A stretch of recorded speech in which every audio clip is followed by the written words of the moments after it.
আমরা এখন খাগড়াছড়ি নার্সারিতে ফুলের চারা কিনতে এসেছি।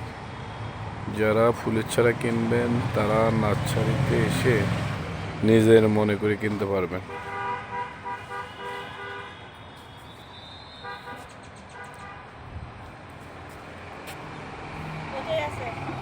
কয় টাকা দাম? না, এটা তো ছোট, এত দাম তো হইতে পারে না।